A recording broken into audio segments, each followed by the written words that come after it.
Welcome to Woven, Soft Edges, Deep Roots, a space where bodies, culture, and transformation meet. I'm Sara, a body worker, a tender of community care, and inviting you into conversations that nourish and ground.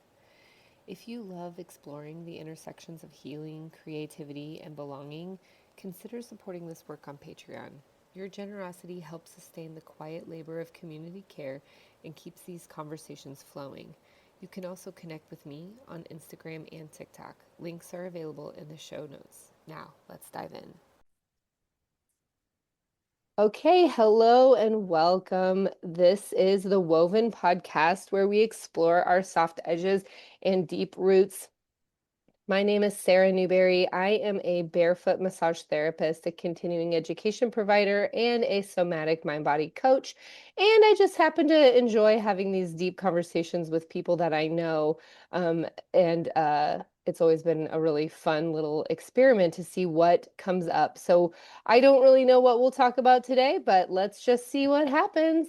I just want to welcome my friend Brittanie here today. And I also figured we would say something about this too, that Brittanie and I have known each other for like years and years and I years. was thinking that. Yeah. And like when we both moved to the St. Louis area, I think we were one of the first people we met for each other. Yeah. And what that was like, 2008. yeah, What is that? 15 years? Yeah. a long time ago. Longer, 17.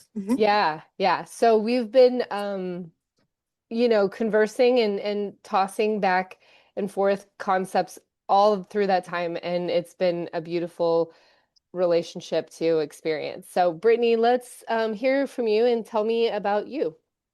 Hi, I'm Brittanie Zwart. I'm a telehealth therapist in Missouri and Illinois. I'm actually a trained social worker. Sara and I met when I was in grad school and had moved here. So before I was like officially a social worker and know all the things in the way that we know them now.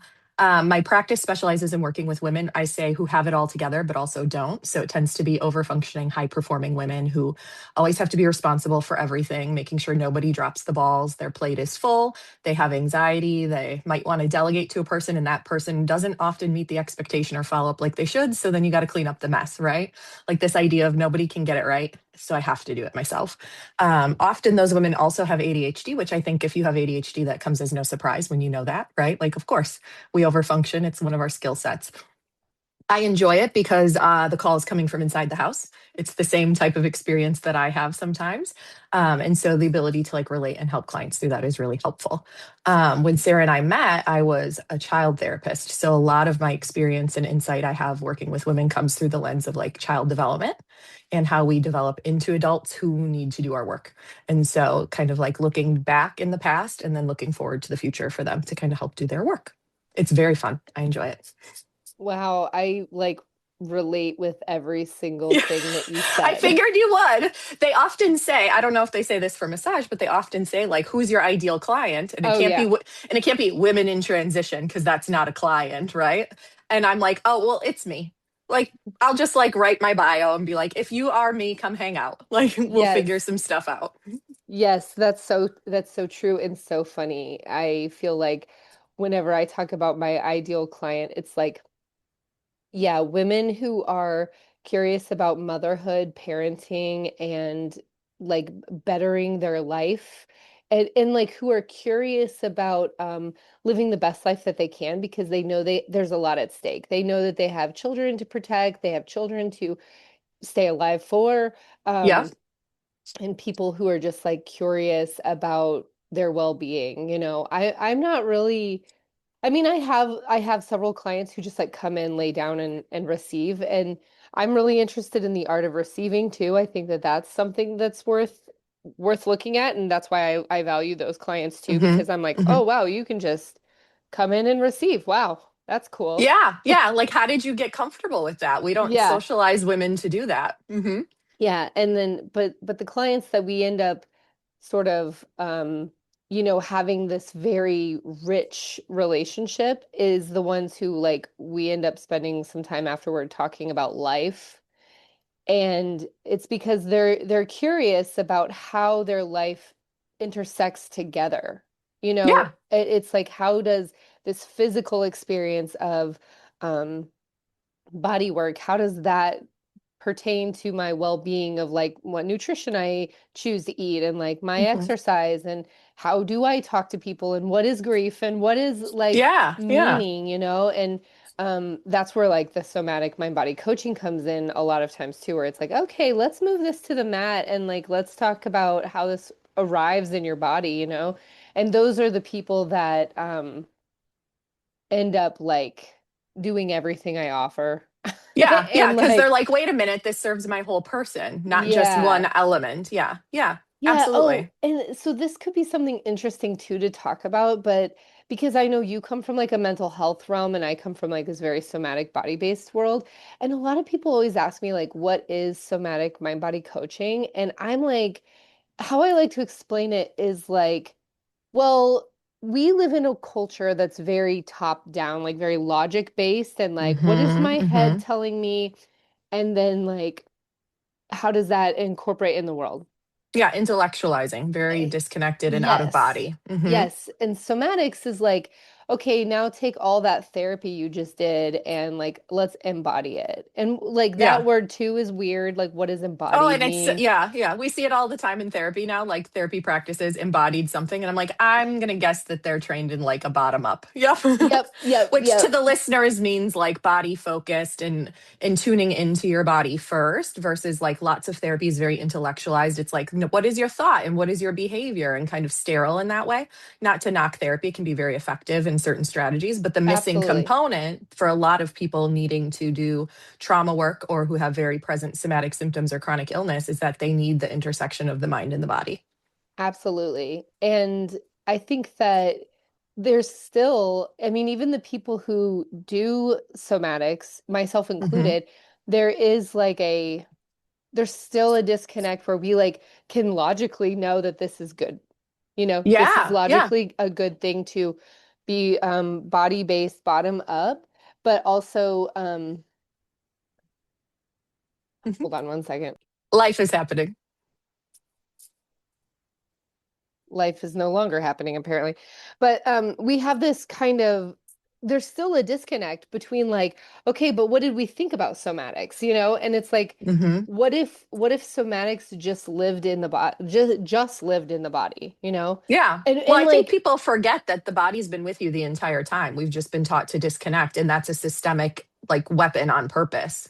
I think absolutely. because of gender, because of capitalism, because of all of these things, right? That a person who's connected to their body and experiences what's happening in their body and knows it will rise up. They will protect themselves and their people, like you're talking about protecting your children. It's like a very evolutionary need. So we have to disconnect people to keep them compliant. Yeah. Ugh. I know. I'm like, this is, we could go on, but I don't know that we should, right? Yeah, I know. I know. I've really come to this place that like I've tried to stay out of politics with my work and my like with body work. And now it's like I can't. Like I can't. Because it's not political, because it's not about a political party. Yeah, it's a Right. system, because it's a systems issue. And so Exactly. it's like, regardless, everybody's kind of messed up in some way. Yeah. Like I was everybody in charge, I always say. They're a lot alike, guys. right, right, right. I was doing this rebranding. You know the rebranding Oh, things yeah, where yeah, yeah. where they're like, what is your The ideal life of a business owner. Yeah. Right. Like what is your ideal client? But not only that, it was like what messaging, what's the villain of the story? Like what Mm. it was very it's called brand renaissance, but it's basically this like concept of making your brand into like a mythological journey, which sounds way more fun to me than It would to you. Yeah, the way your brain works. Totally. yeah. And my ideal client is fill in blank, is like romanticizing a bit of like the whole business thing. Hmm. So anyway, I as I'm like writing these papers, essentially is what it felt like. I was back in college writing papers. Yeah, I can't do And it. I loved it. I loved it. I loved writing papers too. So there's that. But No. but I was like, oh, I was like, damn it, I think I'm gonna have to take on the systems issue because that is such a big part of Hmm. the Hmm. work that I do. It's like Yeah, yeah. anytime we talk about bodies, like bodies are political. Literally, yes, yes, literally. And when you talk about the concept of like, if you want people to truly and genuinely heal, if we leave it to the person and be like, well, how are you dealing with this experience you have? If you completely ignore the systemic oppression, it re-victimizes and compounds the trauma, right? It's Right. like this erasure of like, I'm not being heard. Something is not okay here. And because, the system is so powerful, I guess I just have to continue to suffer or feel gaslit. I mean, medical trauma, all sorts of systems, right? Absolutely. We could talk about that forever too. Yeah, I think that's an interesting thing to like put out there, that it's like it's not actually political, it's systems, it's not Mhm. the because I see this happen on in online discourse all the time, like, why do we have to make it political? Well, this isn't even political, it's Yeah. systemic. Well, I feel like when people say, why do we have to make it political? I start to hear, why do you have to make me uncomfortable? Absolutely. And it's like, Yeah. oh, I get that. Like you come to this space hoping to like check out from the things that are uncomfortable. And now you can't. And that's overwhelming if there isn't a place for me to dissociate and zone out, which comes back to nervous system function, right? And body stuff. If I don't know how to cope and I turn to this tool to cope, whatever that looks like, then I'm not able to, oh, a child. Yes, then I'm not able to really cope the way that I would like. And how dare you bring this to my attention? I'm trying to not pay attention right now, even if it's for 5 minutes, which I mean, we all deserve 5 minutes to not pay attention.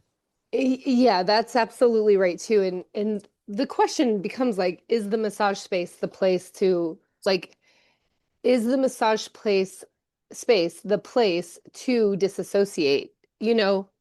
And I Yeah, think yeah. When you're getting massage, when you're getting body work. Yes. Hmm. I think that there's definitely people who would say like, yes, that is the place for you to disassociate. But I also think if we want to be really effective, we actually have to stay present. Yeah, yeah. Because dissociate is leaving my body. It's a protective mechanism from the brain to disconnect me from overwhelm, right? And so if I'm coming to massage, if I'm dissociating through massage, depending on what systems are at play or whatever, then that is inherently a coping skill, a window of tolerance type issue again, right? Like Hmm. something is missing. It's not going Hmm. to be effective or Hmm. partially effective, perhaps. I was thinking about that comment you said earlier about receiving massage and people who come to receive massage. And I often am talking with clients who are, they're kind of in the sandwich generation. They're caring for their parents and then they have kids, especially because we have kids older. So now our parents are older, right? Or getting sick sooner, depending on what's going on. And one of the things that they're talking about at all times is this concept of like, too many people are needing me in every way, shape, and form. And like, there's no, like, even to have a village requires so much energy to show up for these other people. Like, I can't do it, right? I'm so depleted. And I've introduced this concept of like caretaking versus caregiving, right? Caregiving comes from the lens of like, I have something to give, so I can give this care. And caretaking is like, there are people that expect or require out of obligation or like dependency, like children and like aging parents. And so it feels like they're taking, right? They're taking this care from me. I don't get to choose if I'm giving it or not. I have to just give it, right? Like I don't have much autonomy over it. And those clients are the ones I see that will go into spaces like getting massage or go into spaces like going to the coffee shop. And they'll be like, the coffee that I get for myself is like, people will be like, cut out the coffee. It's not good for you. Or it costs so much money. And they're like, that's like one of the only places where something is given to me where I don't have to give something back. And so it Yeah, becomes about paid transaction to like get one's right. needs met. Outsourcing Yep. everything. Hmm. Yeah. House And cleaning, do it. Do it. and that's goes back to capitalism, right? Where like Yep. now there was once a time whenever maybe someone would just come over to your house and pick up stuff or like clean a Yeah. little bit or whatever, and it wasn't necessarily paid. Or same thing with like the coffee, someone would you'd maybe stop by someone's house and they'd be like, "Do you want a cup of coffee?" There's nothing to be Yeah. Yeah. transacted there. And now it's like, oh, even that caregiving piece is like, I have to pay for this cup of coffee, but it's the only thing that's Yes. It even doesn't take available. anything from me. It just takes money, this concept. But Yeah. it's so also disconnect from the concept of capitalism because like to have money takes some sort of something being taken from you too, right? Like Right. I have this money to pay for this coffee, probably because I'm going to a job where I feel overextended or overused or undervalued. And so then it becomes like it's reminding me of this book called The Service Berry. Anybody who knows me, I don't know who will watch this. They know Oh, I don't read, but I did attend a book club of people who talked about The Service Berry and I got a lot out of the conversation. It's on my to read when I get back to reading list. The concept of like reciprocal community and building reciprocity, even if you don't know when you'll get yours back, so to speak, right? Like I give to somebody knowing and trusting that the web of reciprocity, all these people within it in my established community, whatever that looks like, right? That they will pick up for me whatever I might need at some point, that you kind of are like trusting and attached to a system.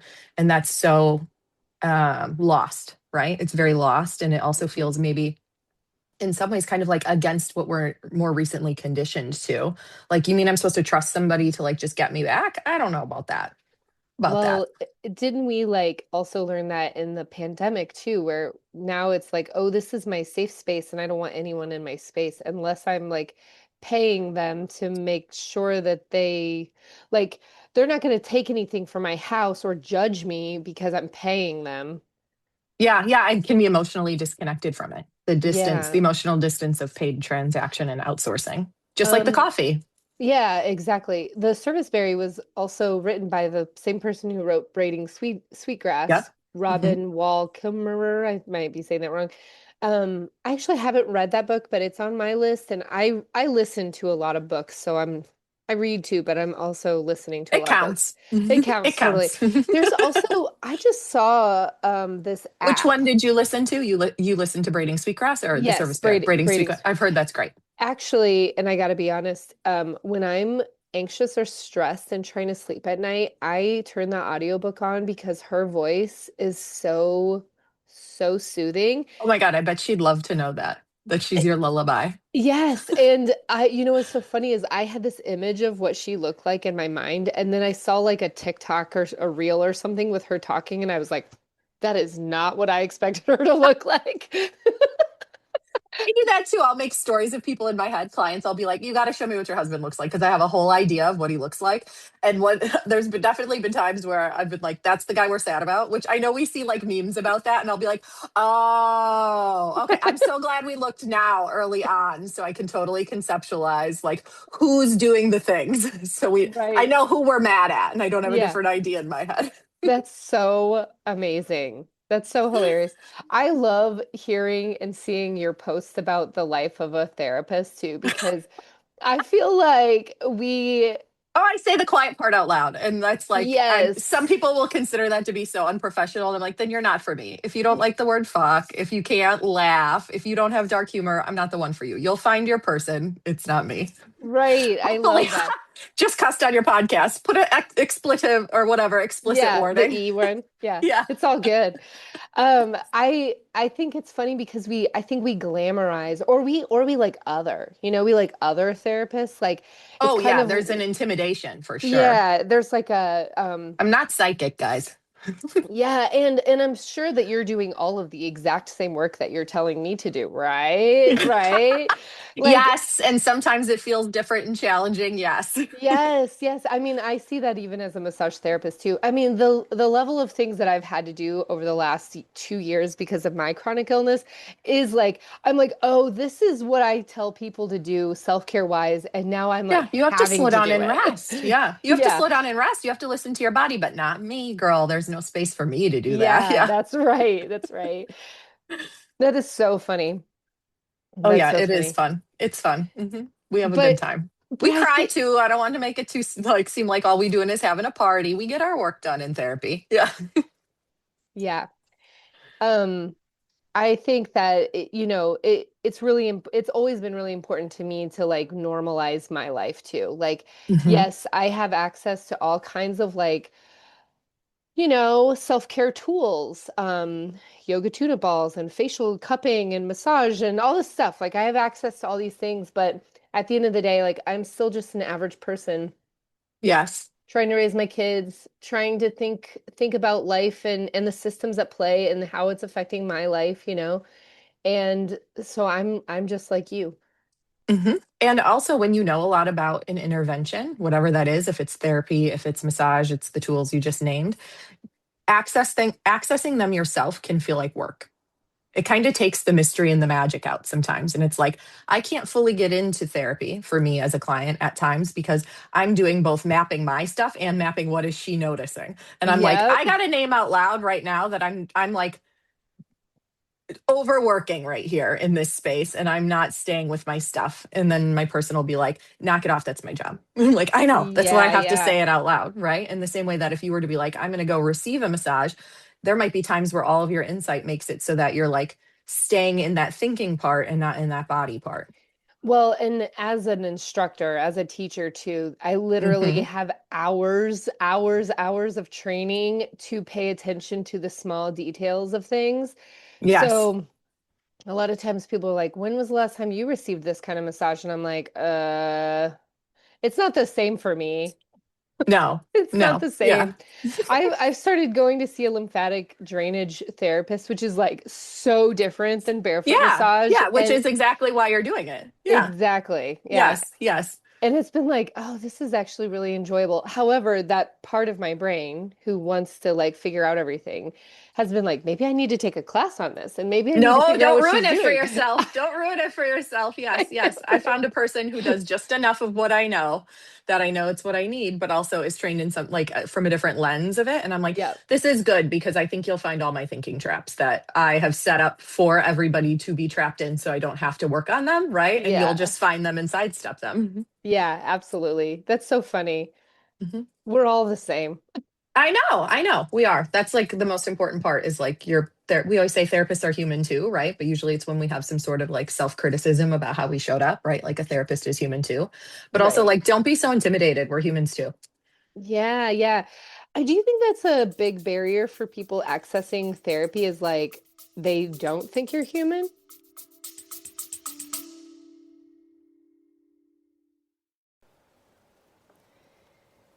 Hello, friend. If today's conversation is resonating with you, I'd love to invite you deeper into the Woven community. When you join Patreon, you're helping sustain the quiet labor of community care, supporting the life and work of a body worker and tender of soft spaces. Even small contributions ripple outward and make this work possible. You can also follow along on Instagram and TikTok for somatic practices, reflections, and ways to stay rooted in your own soft edges. All the links are in the show notes. Now, back to the episode. I think it's a twofold, right? There's an element of like some people as a protective mechanism will be like, what am I going to go someone's just going to listen to me all day? Like, why would I go do that? Like, they're just going to listen. So there's like a minimization of how important that validation of held space is, but also that it isn't just listening. It's like, I'm tracking your thoughts, your patterns. Like I always talk about like it's beautiful mind up here, right? Like, oh my God, I'm doing all this all at once. And like you could be talking about pizza and a story from childhood. And I'll be like, there's a throwback here from something else you said. Let's bring it in. Right. And so I think some people will minimize the impact as a defense to like not go. Right. Like, whatever, I can just talk with my friends or running is my therapy. Therapeutic and therapy are different. Right. And we really need Yep. to specify that. And then I think there's some people that there's an intimidation about like, I'm afraid to look behind door number two and I don't know if I want to go to therapy and like will just feeling like stripped bare. Will this person see all these things about me that I'm maybe not ready to look at or see myself and they'll know more about me than I'm even willing to say, right? And that's where I'm like my mind is not x-ray vision and like I'm not psychic. I still only know what you tell me and you get to share at your pace. And so like this is where it's all projections of attachment stuff often, right? Like we come to therapy and I just said to somebody yesterday, like, we mimic attachment in our therapy space. So if you felt that attachments were things you had to pull back from, because, like, what were they going to do for me anyway? My parents never met my emotional needs, then I might feel that same way about therapy, right? Or if you felt like, oh my gosh, I'm so vulnerable, criticized, maybe picked apart, like under surveillance, I might feel that way about going to therapy too, right? Mm. And so, like, noticing all of the responses is information. It's not always good or bad, but like, whatever response you have to this kind of concept already tells you maybe some things that you have to work on, right? And like the biggest indicator and predictor of success in therapy isn't the intervention, like what somebody's trained in. That's good stuff, right? It helps the therapist to maybe feel comfortable and confident. But if you don't feel safe, heard, understood, or respected by that person, if you don't have a good attachment or a rapport with them, it doesn't matter if you're doing EMDR, your body will not get vulnerable with them. Your parts will block you, you won't access, you'll have all those things, right? And so we always talk about like you can only go as far with a person as you've gone yourself. And so, like a therapist who's willing to sit in discomfort, do felt work, like let you also be uncomfortable, not rescue you from it. Like, those are people that you'll be able to do your work with and have good attachments with. Wow. I hope that whenever I upload this, it pulls out that very thing you just said right there. Uh-oh. There's your show note highlight, right? Yeah, Your because that clip. was really good. Because I And I'll never feel get it right again. So if you asked for a repeat, guys, it's never happening. Just rewind. This is how good, my brain works. good thing we got it on a recording. Yes, yes. Clients will sometimes be like, "Wait, run that by me again." I'm like, "I can't. I'm sorry. Yeah, It's lost. You'll just yeah. have to get your felt sense of it." Well, actually, what did you feel whenever I said that? Yeah. What is your takeaway? They'll be like, "She's so wise, that Brittany." Yes. Yes. That's so funny. That does it. I was just in class with one of my students. So I was in class with a student. She's usually my student, but then we took a class together, which was really cool. Oh, cute. Ch Yes. like change the power dynamic, right? And Hmm. she was like talking about how she's got casual wisdom. I was like About casual wisdom. I was Yeah. like What is that? I kind of like that. Yes. Yeah. I don't know. I actually invited her on this podcast too, so So she'll I'll talk about it. I'll listen. yeah. Send me the link when it's time. Yeah. I don't want to Yeah. steal her thunder. Yeah. Yeah. Let the cat out of the bag. Right. But I think that's true, right? Like there's different kinds of wisdoms. There And is. I talk and about that a lot. Hmm. and there's different kinds of like delivery of things too. It's like Yes. what will happen, today or whatever may not ever be said again, but there's like the vibe Yes. is in the Yes. space. Yes, the vibe. I just posted on Facebook. None of these people watching this will see this because they're probably not on my Facebook because I'm locked down, right? But this morning I was up with my insomnia, or not reminiscing, what's the word? I guess being pensive about like healers, right? And I'm like, gosh, have you ever been in a space with someone who's like a genuine healer? Right. And you can like feel the difference of like what's it like to be in a room with somebody who's like doing the work, but somebody who is also like has this very healing energy. And I know you know what I'm talking about because I Oh saw your yeah. face shift, right? Hmm. And how like again, the delivery of whatever the service is can be just fine, but it's their healing energy, their intuition, their comfort and confidence and trust in their abilities that like transcends the experience, right? Of like feeling held. And I think that's all healing professions have. Not everybody in it is a healer, but everyone has the ability to do that healing energy. Hmm. Yeah, it's funny that you say that because something that's been coming up for me lately with my students is talking about performing healing and how burnout is real for everybody, right? Like burnout is real Hmm. for everybody. But when you're burned out, you're more likely to perform healing Mm. versus Hmm. being healing or Yeah. being, Yeah. in Yes, your flow or absolutely. whatever. And I think that that's something I haven't seen a lot of people talk about as like performing your healing. And to your point is like, yeah, there's just certain people who you can tell have been doing their work, and Yes. Yes. that's what brings the authenticity, Absolutely. like Yeah. authentic healing to the space. I feel like also safety to like let yourself be held by them too is like there's a difference. I don't even know how to explain it because maybe what you and I are talking about is not something other people can experience. I don't know, right? I haven't gotten a lot of feedback on the post yet, guys. Stay tuned. And so we'll see. But I'm like, I feel like I am a highly intuitive individual, right? Like I can read energy and sense in a room, not in a psychic way, right? Like where I'm going to know what somebody's like stories are.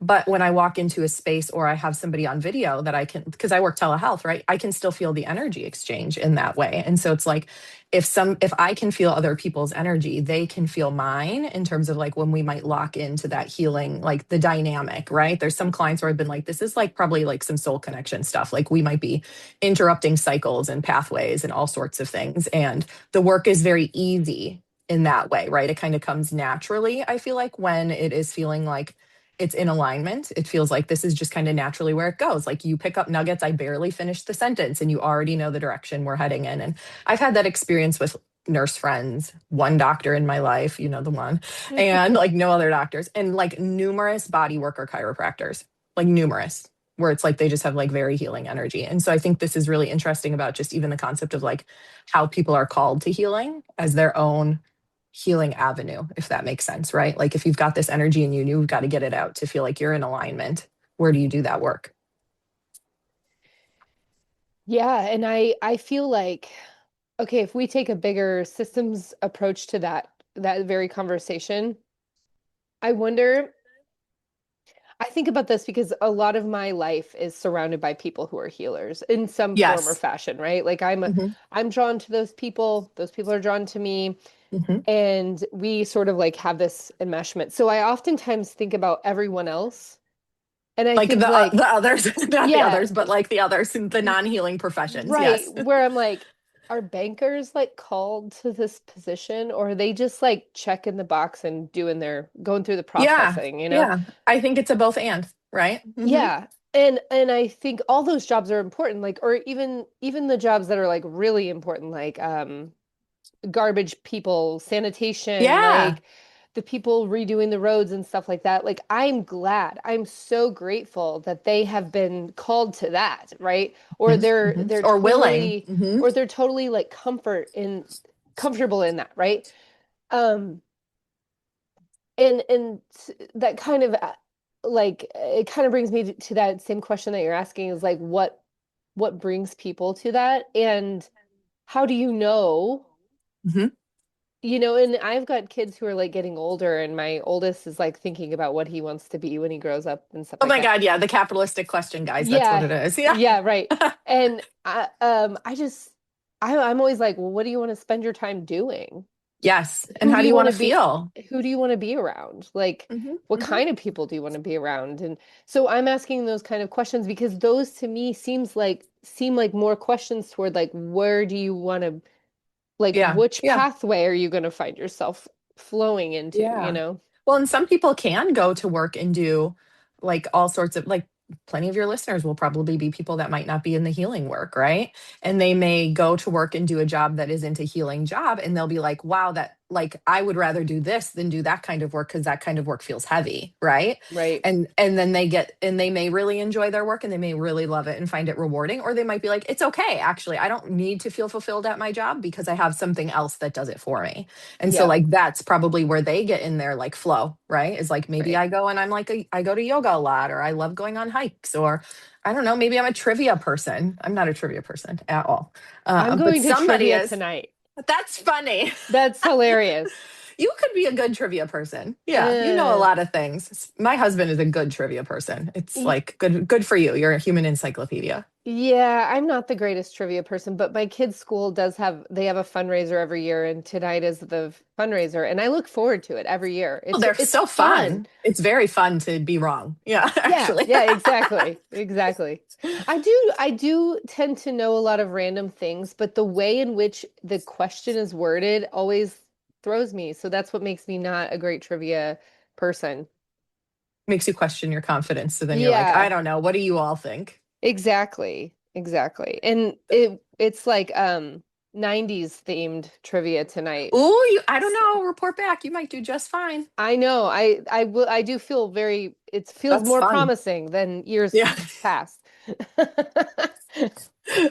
Yeah. I'm like, I don't know anything. No. If it's pop Yeah. culture, I might know something Well, about but it. I Mhm. mean the ADHD woman brain, I would think gives you a lot of like random facts to know. Yeah, but not the recall. The working memory of it all blocks the recall. Yeah. Yeah.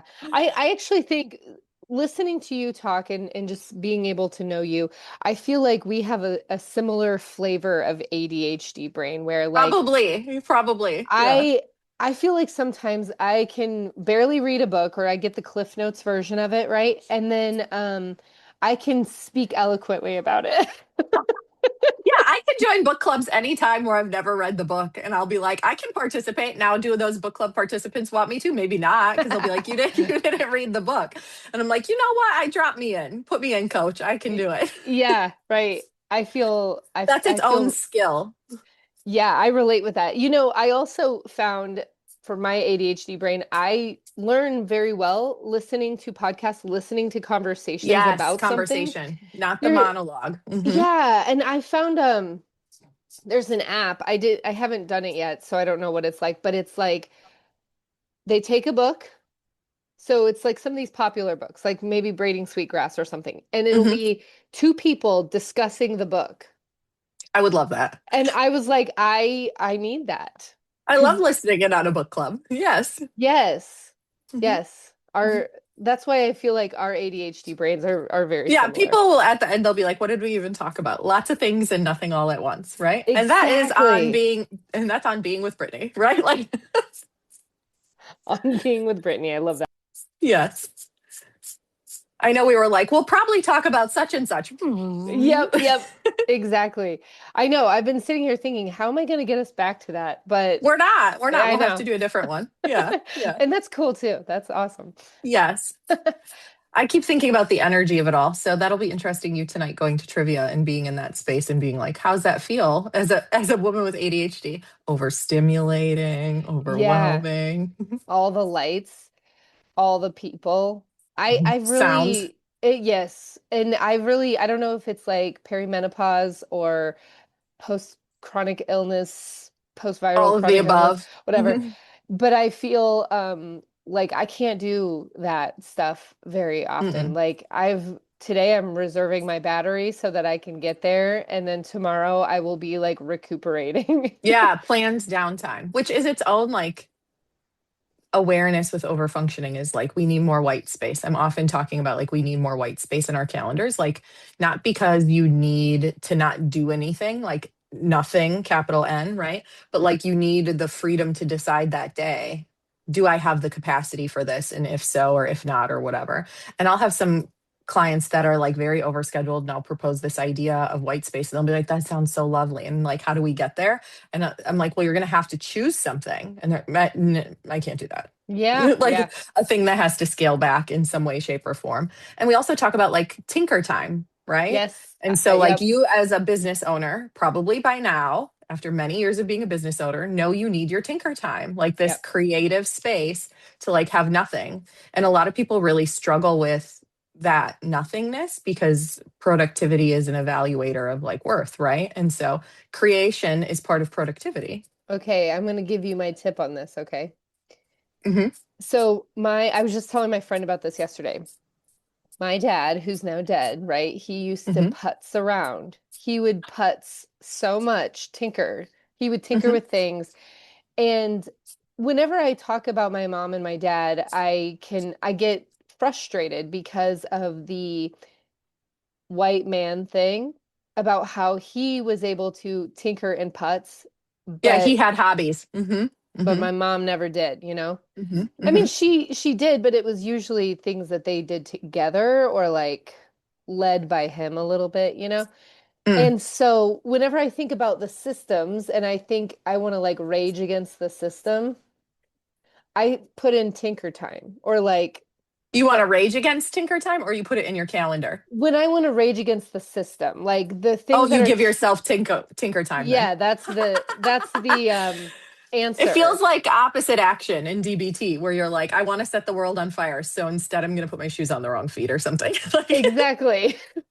Exactly. so you're like, I'm going to give myself Tinker Time where I can create something that actually goes against the machine. Yes, that's like, Mhm. oh, well, the men get to tinker, but the women don't. But now Yeah, I'm particularly putting in putzing time. I call it putzing time, but like I like that. just time that can be white space or like, okay, I'm gonna, dedicate this to deciding in that moment what my body needs. And that is often a somatic experience, right? Where I'm like, okay, here's my tinker time. And the problem is it's like, okay, I have an hour to tinker. Oh, yeah. By the time you get into the putting, Yeah. right? Like it's done. Yeah, but it will be like a okay, check in, like some movement and like what does this body actually need right now? And like I have a list of things, like maybe it's read, maybe it's clean, maybe it's like work on I'm trying to figure out how to make candles right now. you you're like, I have a lot going on, but I am hobbying. That's Yeah, for I'm sure. gonna I'm gonna make try. sure of it. Yeah. And I'm also trying to learn runes and tarot and stuff like that too. So it's like, Yeah. Fun what is stuff. it that needs to be done and like what is my body calling for right now? And sometimes it's like lay the fuck down. Yeah. I'm gonna actually just lay here and decide for an hour and then notice that the time passed, but not judge it. Because that's the other thing is Yes. like if Tinker Time is so scarce, then there's this like worry about wasting, like it's finite, right? Oh yeah. Like I noticed you said like when I'm feeling like I want to rage against the machine, I put the tinker time in, and I'm like, oh, I'm noticing, not as your therapist, but as an individual listening, right? Who has a therapist brain, seems like you wait until the rage has built and Oh then put yeah. it in. And so it's still Right. like a reactionary, like, Right. you know what, fuck the system. I'm gonna take my time. And what if you Yeah. just build in your tinker time? What's the data say about how often you need to putz? Maybe I need Well, to just consistently put in my putzing. I mean, and the rage is pretty palpable like all the And time, so consistent. Yeah. If I if I putzed every time I was raging, I'd always be putzing. Yeah. that's right. Yeah. Yeah, I I had like 45 minutes in between like a class and a client the other day, and I just literally have this Chase lounge in my office, laid with my feet up the Chase part of it and just stared Yes. at the ceiling. And I was like, and that was after checking in with my body. Like, what do I need? I Yeah. just need to lay the fuck down and stare at the ceiling for a little while. Yeah. My nervous system has to catch up. Yeah. It And it has a was lot of information. and it was great. And I do feel like the checking in kind of helps minimize the judging too, where it's like I wasn't feeling any sort of bad about laying there staring at Mm. the ceiling. And then I can get all nerdy into it, and there's like, can you look into the ceiling and let your eyes go hazy, Here And you are still making it an experience, right? yeah, Mhm. yeah, and This is like, also how like ADHD people like leave us alone with ourselves. We'll be fine. We'll yeah. figure something out. Oh Some little yeah. mind game. Yeah. My cat keeps playing with my um Oh, you're wired. earbud cord, yeah. Get up She's a here. participant. She's a Yeah. participant. Yeah. Annoying one sometimes. Yeah. So my like, So pretty. yeah, this guy is my like friend for life, like he's my little partner. I don't know. I always say with doing telehealth, I'm like, I get to see people's houses, right? Obviously. But I get to see all their pets and I get to see their kids, and they'll be like, oh my God, I'm sorry. I'm like, this is letting me know what it's like in your life. Like, that's Right. good. Like, I'm getting an almost firsthand experience, right? It's a little more curated, but like, this is good.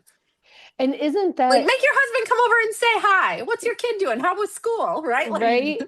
That's so funny because isn't like therapy 20 years ago, we didn't even have like telehealth. Like you nope, really nope. had to I like had to just cry in a waiting room, right? yeah, Like, or you just had to like hope they weren't getting abused. yeah, yeah. Yeah, it's also like a lot more private now in some ways, right? I mean, people, I can't protect your privacy because what if you want to go out and about and like have your therapy in a park, but you're not seeing somebody in the waiting room or worried about like seeing somebody, like things like that. It's like much more anonymous in that way and Hmm. accessible. Yeah. Yeah. Yeah, it's a good time. I think it's still even like not more effective necessarily, but in some situations it's more effective. Yes, Like I yes. can do the somatic mind body coaching online. So I've coached Hmm. people in different countries, and that's really, I mean, in a lot of ways, it's Yep. sometimes even more effective because you have to be here. You have to be Yes, present. yes. Well, and some people are going to be able to access vulnerability more in the safety of their own home or their own environment or their coping tools, like all of Right. those things, right? Yeah. And so, if that's going to get somebody in a space to be able to do their work, like so be it. EMDR is effective online, somatic experiencing, like lots of things. And so, Hmm. I think in some ways, people want to um, like the data literally shows the efficacy, right? But people like to talk about like they prefer in person. Preference and efficacy are not the same, right? Like you Right. can have a preference, but it doesn't make it more effective. Though if somebody has a preference for in person versus telehealth, maybe it does. If that's my preference, it'll be more effective for me, right? Kind of Right. depends on like your lens you look through. Hmm. Hmm. But yeah, we make it happen. I Yeah. like it. Mhm. Yeah. I People be like like, it "Are you too. going to have in person?" I'm like, No, not anytime soon. This works for me really well for the same Yeah. reasons that like it's effective for some people to be in person. It's effective for me to offer it online. Hmm. Hmm. Yeah, that's like my doctor who I saw for all my autoimmune and chronic illness stuff. I met her actually just for the first time like a couple of weeks ago, and everything else has been over, telehealth, Hmm. and Hmm. it's been like, I mean, she saved my life Hmm. over Over telehealth. the internet, yeah, Yeah, glitches and all. Goddamn, it works. Yeah, it's true. It's true. Yeah. yeah, I Yeah. like it. Yeah. So, but you were in person before, and did the pandemic put you in Yes. telehealth? Yeah, so like we came home like everybody, right, in Yeah. March of 2020, and then there was like a summer flood at my office. There's like a creek that runs behind there, and it flooded, and there was like an inch of mud all the way through, and I was like, I have a lot of chronic health clients, right, and myself as a person, and I was like, there's going to be mold here. Like I know there is because nothing got cleaned up right away. So like I'm out. And I just like never went back. Took the stuff I could take that you could clean from like any mold stuff. And never went back. I was like, it's fine. Yeah. Yeah. Look at you being so resilient. I see the resilience there. Listen, decisive. I was like, I'm done here. I'm Ooh, yeah. like, Yeah. what's it going to take to get me out this lease? I'm not doing this. And they're like, well, find somebody. Done. I can find somebody to take that lease. Like, Wow. yeah. Yeah, that's great. Where do you think the decisiveness comes from for you, within you? Well, I'm an Aries. I was gonna say, is it the Aries? Yeah. My dad was an Aries. My husband's an Aries. We got a lot of Aries energy. Yeah.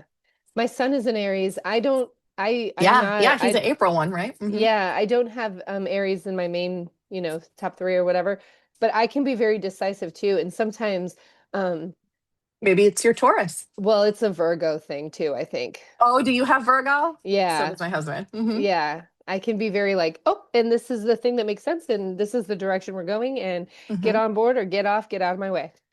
Well, so I said I'm an Aries, but now that my nervous system is thinking about this, it's intuition. Oh, yes. Like Okay. just trusting like what is the right answer. Like nope, Yep. that's it, right? It's not is this the right answer? It's like that's the right answer. Like I Right. heard it as a statement, it is. Like make it happen. Yeah, yeah. Yeah, we could do a whole episode on intuition, I think, We because may have to. Yeah. yeah, this is There's a lot of jabbering we could do. We've got a lot of because trailheads that came up. that's right, because I feel like intuition, I've been seeing more and more people talk about like the difference between intuition and just like knowing or evidence or whatever. And I think Mhm. that that's all it's all interesting conversation. Yeah, absolutely. And different lenses you can look through, right? Like if you're looking through nervous system, if you're looking through like parts work lenses, um, like what else? Polyvagal. There's all sorts of different lenses you could look through that would have their own answer. And like, what if intuition is something that there isn't a scientific answer about? Yeah, and also I think intuition is like, is it just downloaded in people? Is it just there, or is it like because of hypervigilance and, needing to, Oh yeah, we should do a podcast about this. Write that down, Linda, yeah, because I have yeah, right away. I was like, I've got ideas, and I know you got a time limit. Yes. yeah, yeah, yeah. And it Um, also, like, shocker to bring it all the way back to the beginning, my answer shorthand would be systems is the problem with intuition. that's what I'm saying. It's the answer at every, It's the answer and the problem. Yes. yes, Yeah. yes. Yeah. So, oh, okay. So really quick on the systems thing, because I've been seeing a lot of people say like with the whole, I don't even want to say her name.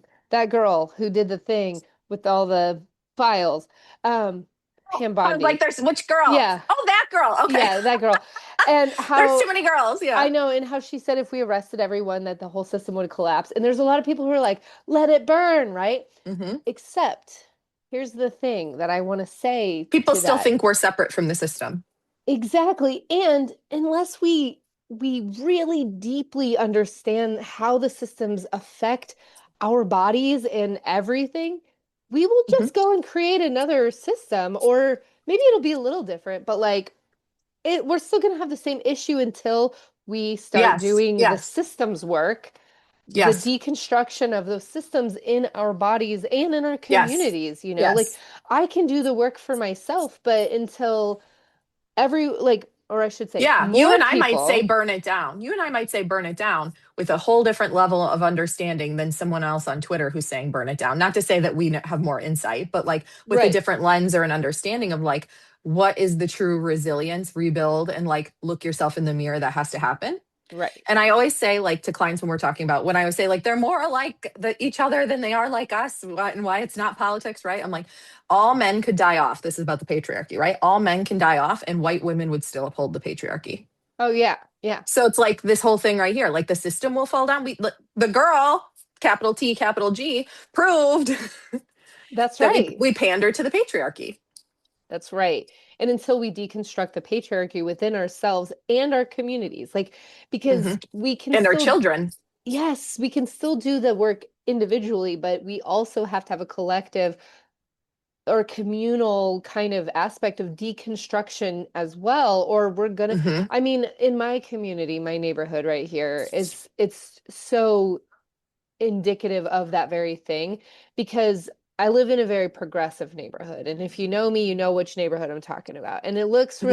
it looks really great on the outside, but when you get inside of it and you see the way people are responding and reacting within like the government in my Mm. neighborhood, and the people trying to alter the government, they're just like the other side. Like they're just Yeah, like yeah. they've, The polarization is very like it's and yes, some of the polarization is reactionary, right? yes, Like it makes me think about this concept, which I can't speak on at length because I don't have quite enough education, I feel like, to be appropriately speaking on it. But people talk about, remember with Johnny Depp and Amber Heard, like the mutual abuse phrase versus reactive abuse, right? And so it's like, are some people on the polar opposite, like you're talking about, if we're looking at systemic abuse, are they having a reactionary, like right, victim abusive, not, I don't even want to use that. See, I should, like I said, I'm like, I don't even know if I want to speak on it, but I'm thinking about how much reaction it is, um as a reaction to the injustice of like, I need to like pull back and take control.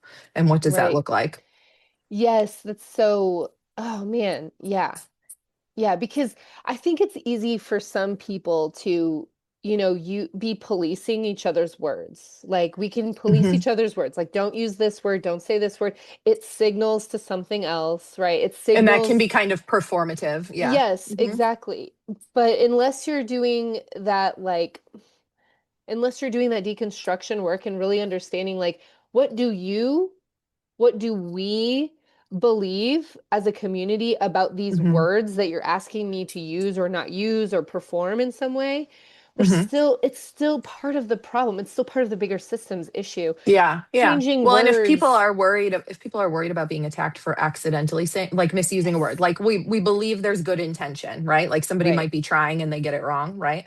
Um, it doesn't make it feel safe to sit in the discomfort of trying. People have to be willing to get things wrong and be embarrassed to try to change a system too. And not That's everybody right. is willing to do that as well, right? It all is like different emotional maturity, different distress tolerance. I'm going to hold up a book that I think would be a good one for people: Adult Children of Emotionally Mature Parents.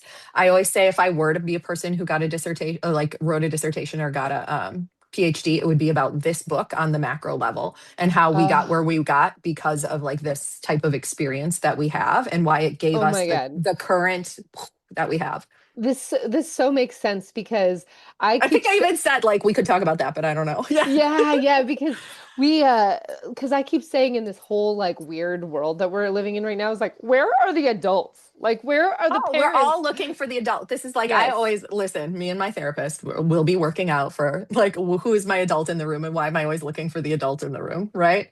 Always. I'll be like, I need adults. And then they retire or go on maternity leave. Where are my adults? Yeah, it's like the maturity. There's a maturity thing, which is like a whole episode of itself too, because It is. It is. And it's parts work and like younger y- parts that are looking to feel yes. regulated. Hmm.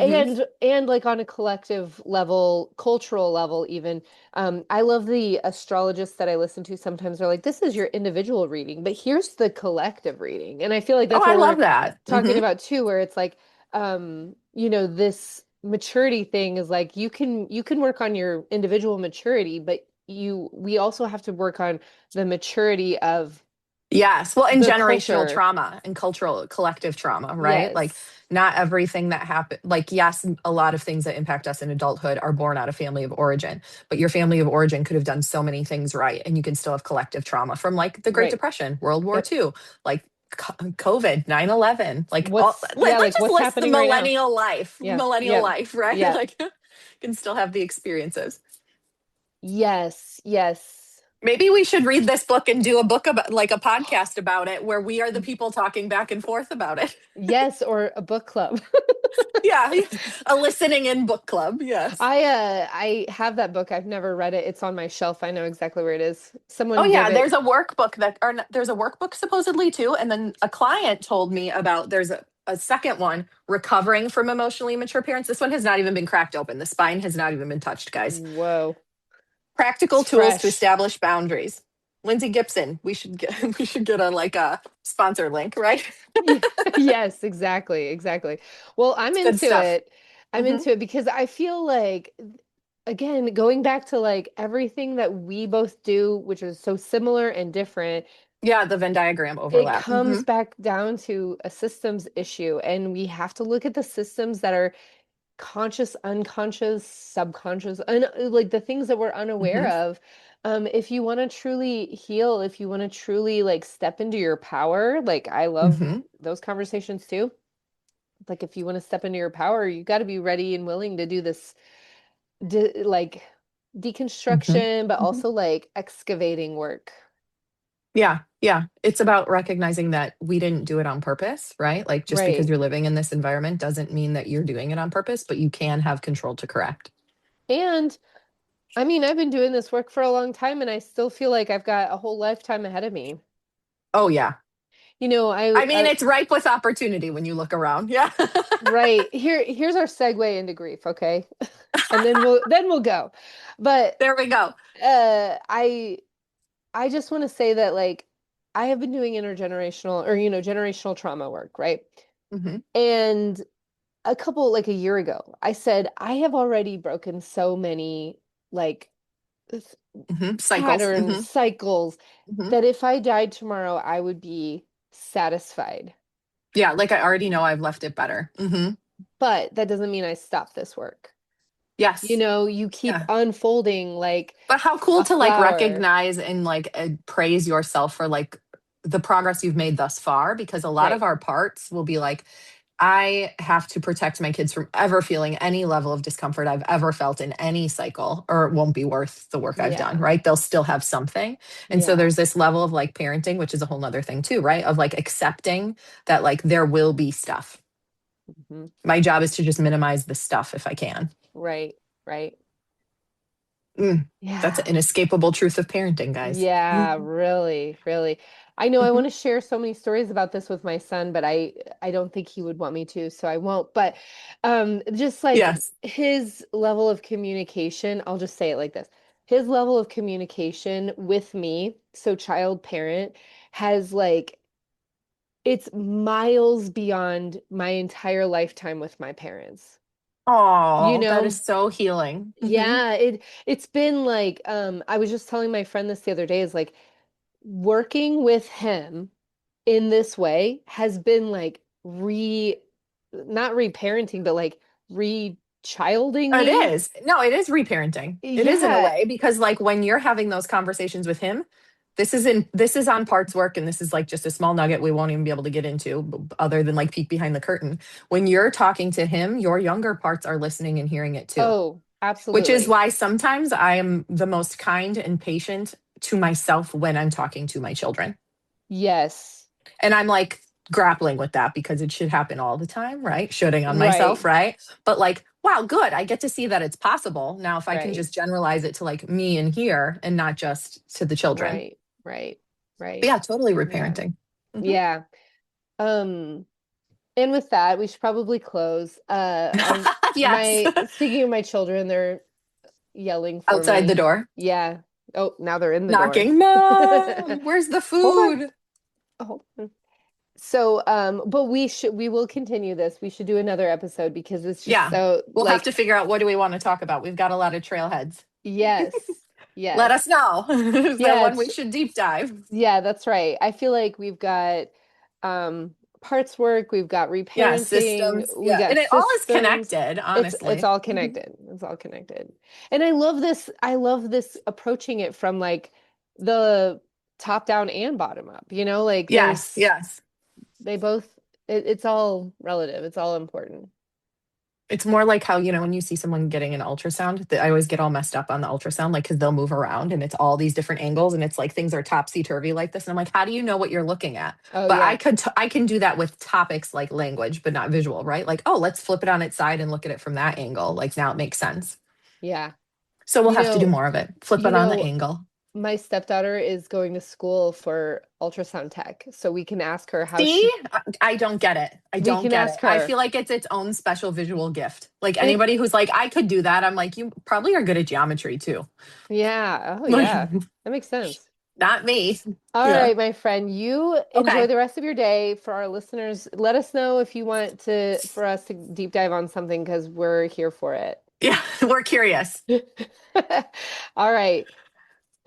Take care. Bye. If you liked what you heard today, consider supporting Woven on Patreon. Your support helps sustain the quiet labor of community care, lifting up the life and work of a body worker and tender of soft spaces. Even small acts of generosity make a big impact, nurturing the kind of care and connections that our community needs. Thank you for listening, for sharing, and for being part of this web of support. Until next time, stay soft, stay rooted.